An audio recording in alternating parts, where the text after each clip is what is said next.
Keajaiban yang sukar dipercayai telah berlaku. Cikgu, apa yang kita buat selama ini?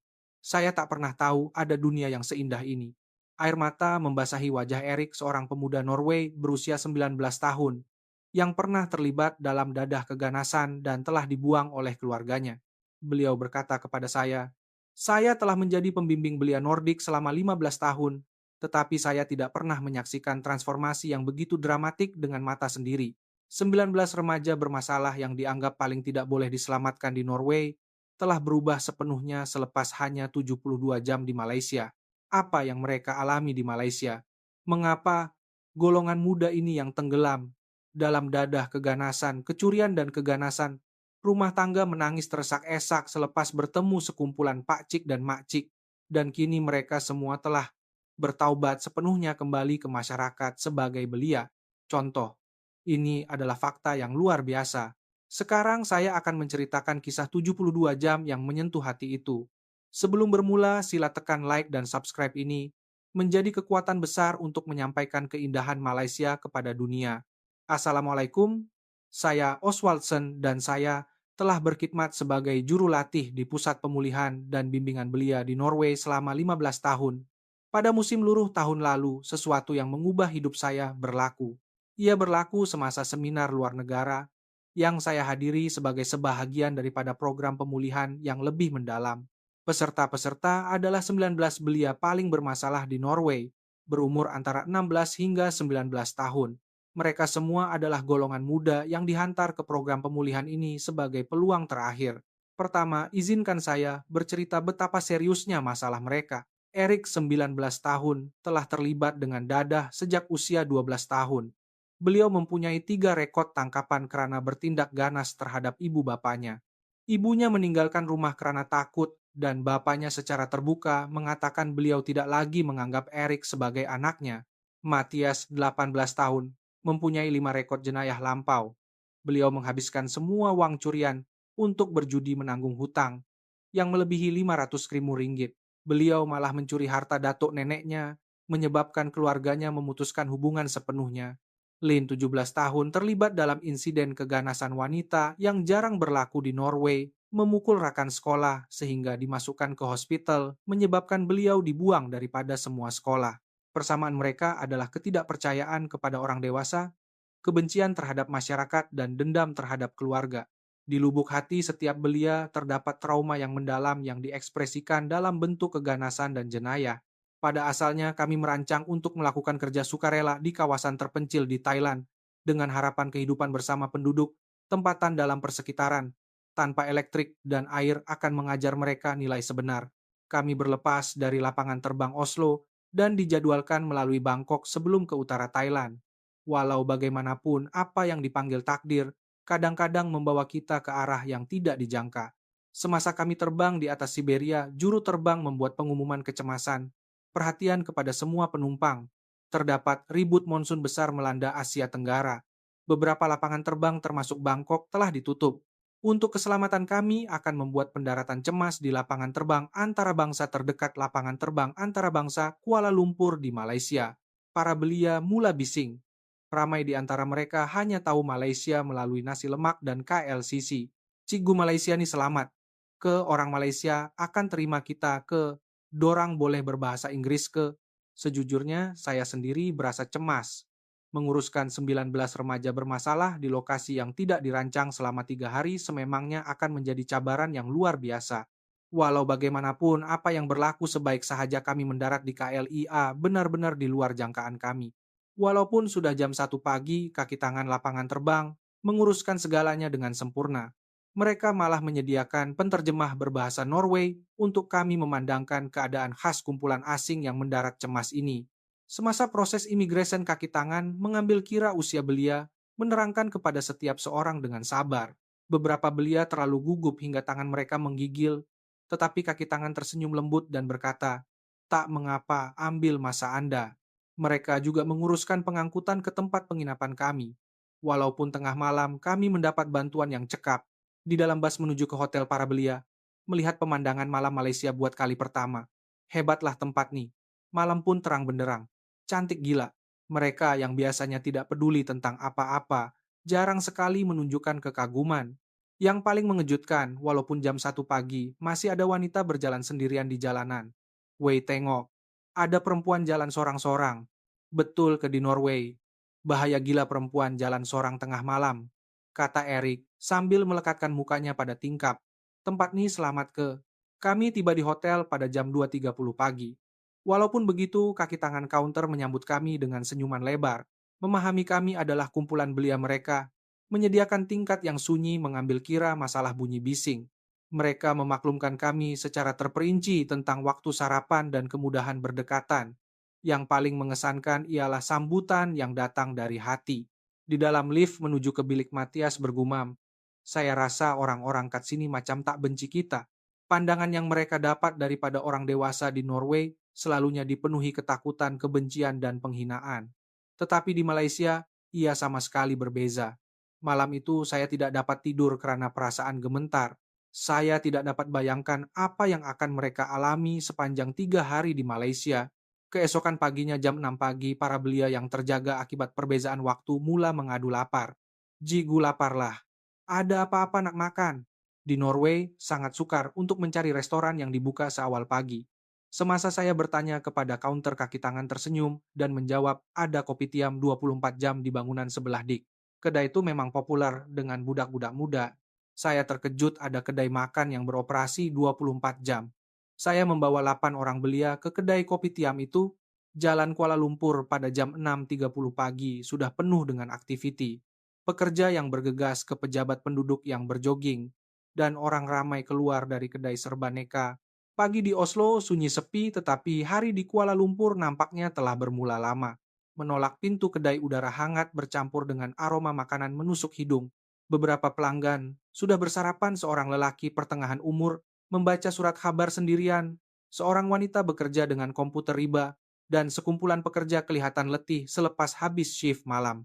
Sebaik sahaja melihat menu, para belia terkejut. Wah, murahnya satu roti canai kat Norway sekurang-kurangnya 30 ringgit. Pelayan yang mengambil pesanan kami, walaupun melihat kumpulan asing, tidak menunjukkan sebarang kejutan. Beliau menerangkan menu dalam bahasa Inggris dan mengesyorkan hidangan yang sesuai dengan selera belia. Ada yang tak makan pedas, ke ada yang alah pada apa-apa. Keprihatinan beliau terhadap setiap seorang membuatkan para belia canggung.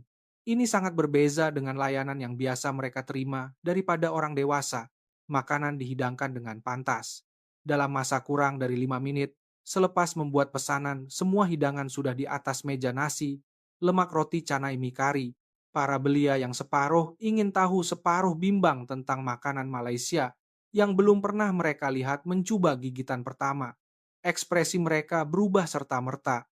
Dapnya, yang nih betul-betul sedap. Erik menyumbat roti canai ke dalam mulutnya. Apa nih tak sama langsung dengan makanan Cina yang saya makan kat Norway terbaik. Mereka paling teruja dengan mie kari.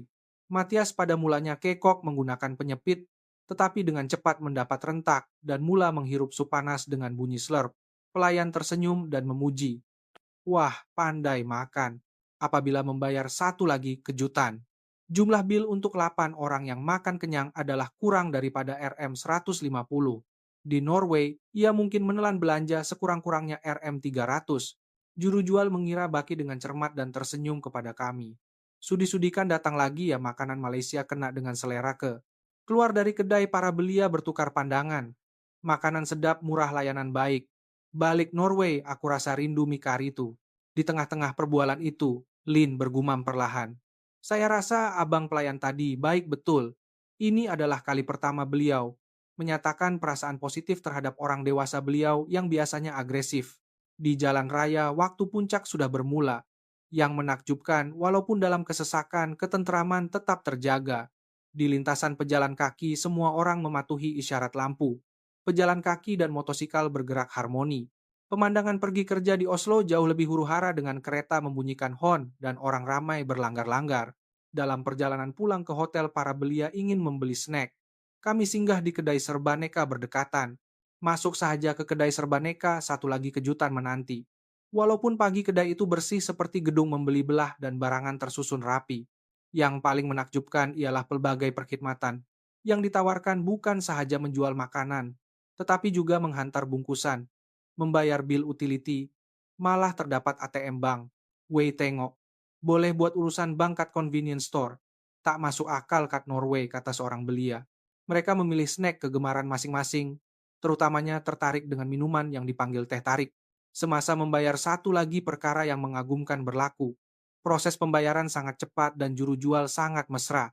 Melihat kumpulan asing kami, beliau tidak menunjukkan wajah jengkel sama sekali, malah berkata dalam bahasa Inggris, "Welcome to Malaysia." Keluar dari kedai, Erik berkata, "Tempat nih 24 jam boleh buat apa saja. Senang gila." Matias menyambung, "Yang penting semua orang mesra. Baik betul dengan kita orang asing yang nampak jahat nih." Memang benar. 19 belia ini mempunyai rambut diwarnakan bertindik dan bertatu, mereka kelihatan berbahaya. Di Norway, orang dewasa akan menunjukkan rasa jijik yang jelas apabila melihat mereka, tetapi di Malaysia tiada siapa yang memandang serong. Dalam perjalanan pulang ke hotel, kami juga menyadari kebersihan jalanan. Tiada sampah di atas tanah. Ada bayang-bayang orang yang menyapu sampah seawal pagi. Bersihnya bandar nih. Siapa yang buat bersih sangat nih. Kembali ke lobi hotel, belia lain telah bangun. Melihat kami yang keluar, awal mereka bertanya kemana kami pergi. Selepas mendengar pengalaman sarapan pagi, kami semua orang cemburu. Bawa kami sekali, kami pun nak makan nasi lemak tuh. Begitulah pagi pertama di Malaysia bermula. Dalam beberapa jam sahaja, ekspresi para belia menunjukkan perubahan yang ketara. Wajah agresif yang biasa hilang, diganti dengan wajah penuh rasa ingin tahu dan jangkaan. Saya tidak dapat bayangkan bagaimana apa yang akan berlaku seterusnya akan mengubah hidup mereka. Pada jam 9 pagi, kami memulakan jelajah Kuala Lumpur. Destinasi pertama ialah stesen KL Sentral. Pengalaman menaiki LRT, MRT juga baru bagi para belia. Mereka kagum dengan kebersihan stesen dan petunjuk arah yang mesra. Wei, ada tanda bahasa Inggris sekali. Memang mesra asing, Semasa menunggu kereta api di platform, para belia memerhatikan tingkah laku orang Malaysia. Semua orang beratur secara semula, jadi di belakang garisan menunggu, dan mengikut penanda kedudukan di lantai platform. Walaupun tiada siapa yang menyuruh semua orang mematuhi peraturan. Kalau kat Oslo dah lama orang berebut nak masuk. Apabila kereta api tiba, pemandangan yang lebih mengejutkan muncul. Sebaik sahaja pintu terbuka, orang ramai secara otomatis berpecah kedua sisi, memberi ruang kepada penumpang untuk turun. Hanya selepas semua orang keluar, mereka baru mula menaiki kereta api dengan teratur. Masuk ke dalam kabin, para belia kagum dengan kebersihannya. Tiada grafiti di kerusi dan lantai dijaga dengan bersih. Kemudian kami menyaksikan adegan yang paling menyentuh hati. Di perhentian seterusnya, seorang makcik menggunakan tongkat menaiki kereta api. Seketika beberapa penumpang bangun serentak untuk menawarkan tempat duduk. Makcik itu mengucapkan terima kasih dan duduk. Melihat adegan ini, Erik bergumam perlahan. Hebatnya, dorang bagi tempat duduk macam tuje. Suasana di dalam kabin juga mengagumkan. Walaupun penuh, ia sangat senyap. Tiada siapa yang bercakap di telepon dengan suara kuat atau membuat bising. Ramai yang melihat telepon atau membaca buku, menghabiskan masa perjalanan dengan tenang. Yang paling mengejutkan, kami melihat sekumpulan pelajar sekolah menengah kelihatan sedang belajar di dalam LRT. Mereka membuka buku rujukan belajar dengan bersungguh-sungguh. Dorang belajar kat dalam kereta api, betul ke kita kat. Sekolah pun tak belajar, kata Matias dengan kagum. Tiba di stesen Pasar Seni, kami keluar dan disambut oleh hiruk-pikuk Petaling Street. Lautan manusia dan papan tanda berwarna-warni membuatkan para belia tergamam. Wah, ramai gila. Jauh lebih besar dari Oslo. Yang paling mengagumkan, walaupun ramai, orang ketentraman masih terjaga.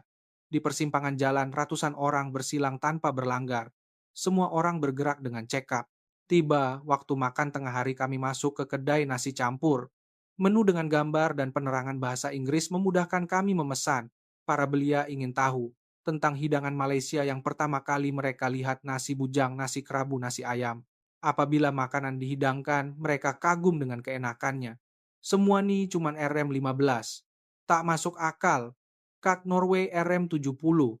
Semasa kami makan, seorang pakcik Malaysia di meja sebelah menyapa kami. Where are you from? Bahasa Inggrisnya tidak fasih, tetapi beliau berusaha keras untuk berkomunikasi. Kami menjelaskan kami dari Norway. Pakcik itu mendengar dengan penuh minat. Norway negara cantik. Pernah nampak aurora. Para belia pada mulanya canggung, tetapi perlahan-lahan hati mereka terbuka oleh senyuman mesra pakcik itu. Pak Cik itu memberitahu kami tentang tempat-tempat pelancongan di Malaysia dan mengesyorkan makanan. Semasa kami membayar dan keluar, Pak Cik itu mengejar kami. Ini handicraft. Cobalah dodol ni kuih tradisional Malaysia. Beliau memegang sebungkus dodol dan beberapa kuih talam. Para belia keliru. Mereka tidak paham mengapa orang asing yang tidak dikenali begitu mesra.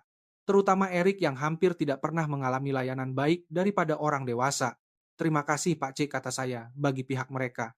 Pak Cik itu tersenyum lebar dan melambai ke arah kami. Jemput datang Malaysia lagi ya. Keluar dari kedai, para belia berdiam diri. Selepas berjalan sebentar, Erik bergumam, kenapa dia baik sangat dengan kita? Kita cuma orang asing yang tak dikenali. Ketika itulah perkara yang paling menyentuh hati berlaku. Kami tersesat. Semasa kami membelek peta, dengan susah payah seorang Pak Cik berusia 70 komaan yang lalu di situ menyapa kami. What place you looking? Bahasa Inggrisnya tidak fasih, tetapi beliau berusaha keras menerangkan dengan bahasa badan. Apabila beliau menyadari kami tidak tahu destinasi, beliau berkata, "Wait a moment," dan membawa kami ke balai polis berdekatan. Selepas berbincang dengan polis, beliau membantu kami mendapatkan peta terperinci. Bukan itu saja, Pak Cik itu berkata, "I show the way," dan meluangkan masa 20 menit penuh untuk memimpin kami ke destinasi. Dalam perjalanan, Pak Cik itu menyapa para belia Malaysia, macam mana happy walaupun dalam bahasa Inggris yang mudah keikhlasan hati beliau terpancar. Setibanya di destinasi, Pak Cik itu melambai mesra kepada kami. Saya gembira kalau kamu suka Malaysia. Para belia terdiam.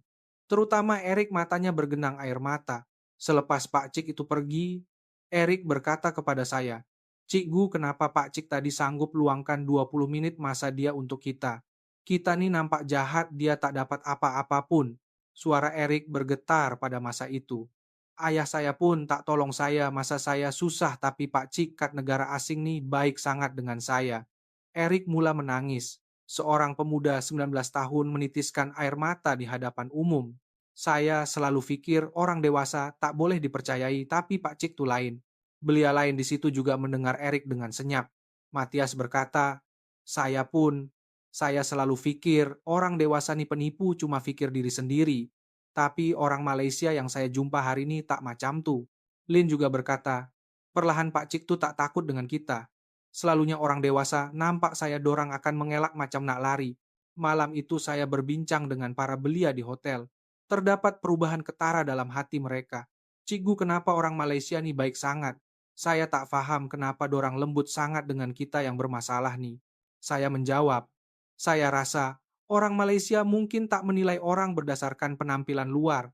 Mereka percaya bahagian yang baik dalam diri awak." Erik berkata, "Ada kebahagiaan yang baik dalam diri saya. Sudah tentu ada. Air mata awak hari ini adalah bukti terbaik. Ia menunjukkan awak mempunyai hati yang boleh tersentuh dengan kelembutan orang lain." Malam itu, para belia lebih senyap daripada biasa. Tiada siapa yang membuat masalah atau menjerit. Seolah-olah setiap orang sedang berbicara dengan hati sendiri. Keesokan harinya sesuatu yang lebih mengesankan berlaku. Ia berlaku semasa kami membeli belah di kedai serbaneka. Matias mengambil sebungkus snack di kaunter. Beliau coba menyembunyikannya di dalam poket apabila juru jual tidak perasan. Ini adalah kecurian kecil yang biasa dilakukannya di Norway. Tepat pada masa itu, matanya bertemu mata dengan juru jual wanita di kaunter. Juru jual itu tersenyum lembut dan berkata, "Snack tu sedap dik. Kuih tradisional Malaysia." Matias terpaku. Juru jual itu pasti perasan beliau coba mencuri tetapi tidak memandang dengan syak wasangka. Sebaliknya, beliau memperkenalkan produk itu dengan mesra. "Kalau tak kisah saya syorkan yang perisa bermusim nih. Sedap juga."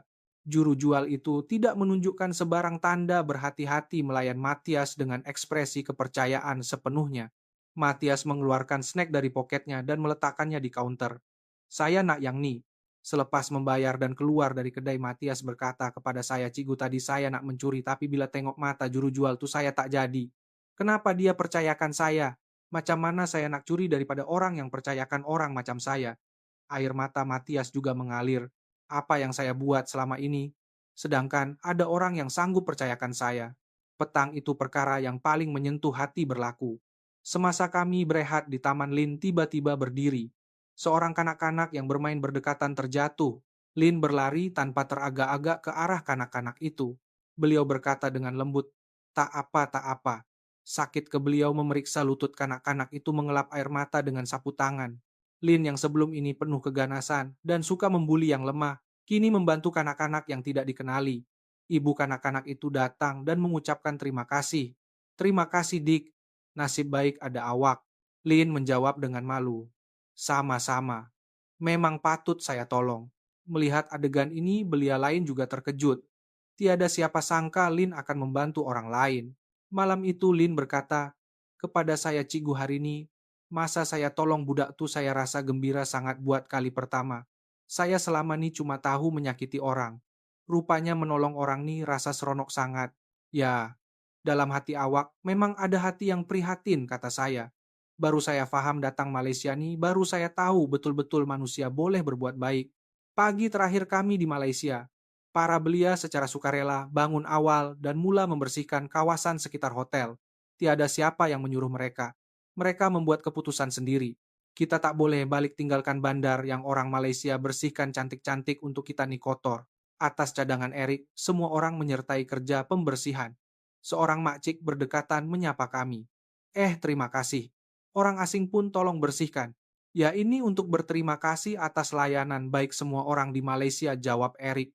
Makcik itu tersentuh dan membawa nasi, lemak bungkus yang dibuatnya. "Mari makan sama-sama." Makcik, "Gembira kamu suka Malaysia." Para belia sangat tersentuh dengan kelembutan makcik itu. Terutama Erik, beliau menangis teresak-esak apabila dipeluk oleh makcik itu. "Makcik, terima kasih. Kami belajar apa itu kelembutan sebenar di Malaysia. Kami tak akan lupakan kebaikan nih." Makcik itu juga menitiskan air mata. "Anak-anak yang baik, kamu semua pasti akan jadi orang dewasa yang hebat." Makcik janji. Tiba masanya untuk ke lapangan terbang. Para belia memandang ke jalan-jalan Kuala Lumpur satu persatu. Di dalam bas Erik berkata, "Cigu, bila balik nanti, kami janji akan berubah. Kami nak jadi orang yang tak memalukan Pak Cik dan Mak Cik di Malaysia." Matias menyambung, "Saya pun nak minta maaf pada keluarga. Saya betul-betul minta maaf sebab susahkan dorang selama ni. Lin, saya pun akan berubah. Saya tak nak sakiti orang lagi. Saya nak jadi orang yang boleh tolong orang lain." Di KLIA, para belia tunduk hormat ke arah Malaysia. "Terima kasih Malaysia. Kamu dah ubah hidup kami. Kami pasti akan kembali." Di dalam pesawat, para belia mengimbas kembali pengalaman 3 hari itu. Setiap seorang menitiskan air mata. Ia bukan air mata kesedihan perpisahan, tetapi air mata tekad untuk kehidupan baru. Bodohnya kita, tak perasan pun ada dunia yang seindah ini. Setibanya di Oslo, ibu bapa datang menjemput. Para belia tunduk hormat kepada keluarga. "Ayah ibu kami minta maaf sangat-sangat selama nih. Kami akan jadi orang baru." Ibu bapak terkejut dengan perubahan anak-anak mereka. Yang kembali adalah belia yang jujur dan sopan, sama sekali berbeza dengan yang berlepas. Perubahan selepas pulang adalah dramatik. Erik meninggalkan dadah sepenuhnya dan meminta maaf kepada ibu bapaknya. Kini beliau belajar bersungguh-sungguh untuk masuk universiti. Beliau juga mula belajar bahasa Malaysia, mengatakan ingin bekerja di Malaysia suatu hari nanti. Matias tidak lagi mencuri, melunaskan hutang dengan bekerja sambilan. Beliau meminta maaf kepada datuk neneknya, memulihkan hubungan keluarga. Lin tidak lagi agresif, kini aktif dalam kerja sukarela. Beliau berkata, beliau menemui makna hidup dalam membantu orang lain yang susah. Kesemua 19 orang telah bertaubat sepenuhnya, kini kembali ke masyarakat sebagai belia contoh. Perkara ini mendapat perhatian sebagai model baru.